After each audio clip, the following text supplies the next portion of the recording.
D'avoir reçu de votre invitation cet après-midi. Bonsoir au président Bandakani. J'ai fait une semaine, je crois 2 semaines, 2 dimanches sans le voir, mais j'ai pas raté une miette des débats en fait qui avait lieu ici. Je suis fier d'appartenir au nouveau mouvement populaire dont il porte très haut notre flambeau. Le seul parti politique au monde qui avait prévu en fait ces événements. Nous avions fait des conventions, des congrès, des séminaires. On expliquait que le monde va vers là. Et on identifiait déjà les germes qui allaient créer de véritables problèmes à l'humanité. Nous, on l'identifiait déjà. On est allé plus loin d'expliquer que c'est quoi l'OTAN. C'est une organisation terroriste. On va le contextualiser et expliquer que l'OTAN menace la sécurité du monde. Il faut détruire l'OTAN. Les Européens s'en rendent compte aujourd'hui, mais ils ne veulent pas le dire. Quand ils expliquent qu'ils veulent bâtir une union ou bien mettre sur pied une politique militaire européenne, c'est qu'ils se rendent compte que l'OTAN est un problème. Et vous savez ce qu'on fait? On censure tous ceux qui veulent le dire sur les plateaux de télévision. Au nom de la démocratie. Au nom de la démocratie. Et au nom de quoi? On va suspendre RT France. Ils vont suspendre Poutnik. Parce que certains experts, géopolitiques, géomilitaires, expliquaient que, 1, l'Europe dépend beaucoup plus de la Russie que la Russie ne dépend de l'Europe.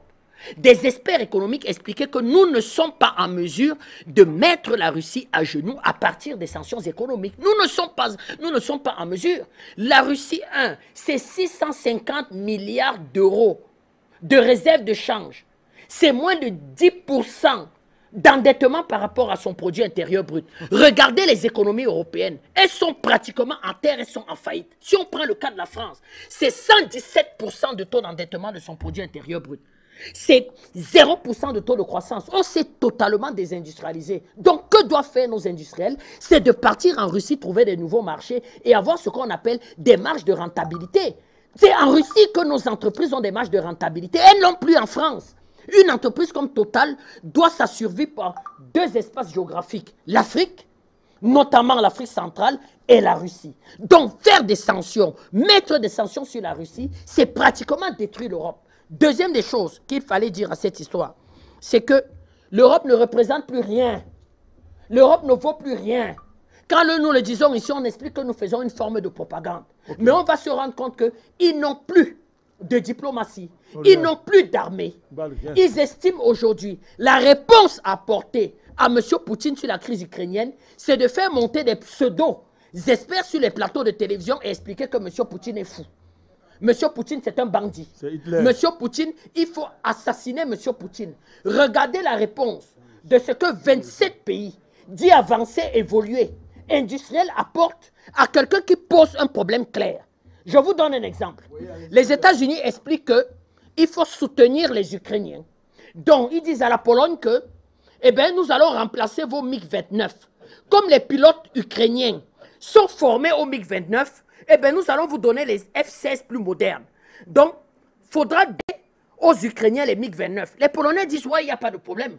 Sauf que nous, on va vous donner, vous, Américains, nos MiG-29, vous les donnerez aux pilotes ukrainiens et vous allez nous envoyer les F-16. Les États-Unis disent, non, vraiment, c'est vous qui devez les donner aux Ukrainiens. Résultat des courses, des pseudo-experts militaires qui expliquent sur les plateaux de télévision que l'armée russe ne vale rien, mais un gros total, 27 pays au sein de l'Alliance n'arrivent pas et ne veulent pas prendre le risque de pouvoir livrer un avion et rentrer en guerre contre la Russie. Donc vous voyez donc que c'est pour ça que quand Africains nous expliquent ici... Ça, le président Bandakani dit c'est l'industrie du mensonge. C'est pas un problème d'empire du mensonge. C'est tout simplement un continent qui ne vaut plus et ne pèse plus rien du tout. Ce qui nous désole, c'est que je ne sais pas si les Africains tirent les leçons de cette histoire. Parce que j'ai souvent l'habitude de dire que c'est Dieu.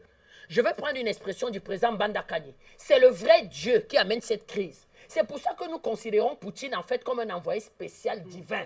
De pouvoir mettre une situation et de clarifier les positions de tout le monde.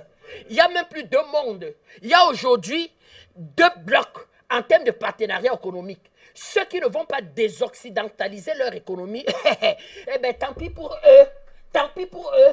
Parce qu'on se rend compte aujourd'hui que le nouveau monde appartiendra à un bloc, qui maîtrise les matières premières, qui a les matières premières en abondance, qui a une maîtrise technologique, qui a une capacité militaire et surtout qui veulent établir l'égalité de droits et de devoirs entre les États. Donc vous voyez donc que M. Hubert Etundi, si la crise ukrainienne n'avait pas existé, il aurait fallu inventer la crise ukrainienne, la mettre sur la table pour que les positions soient clarifiées. Et nous sommes venus ici clarifier les positions et dire à ceux qui représentent le leadership africain, à nos pseudo-présidents de commission qui rêvent d'être présidents au Tchad.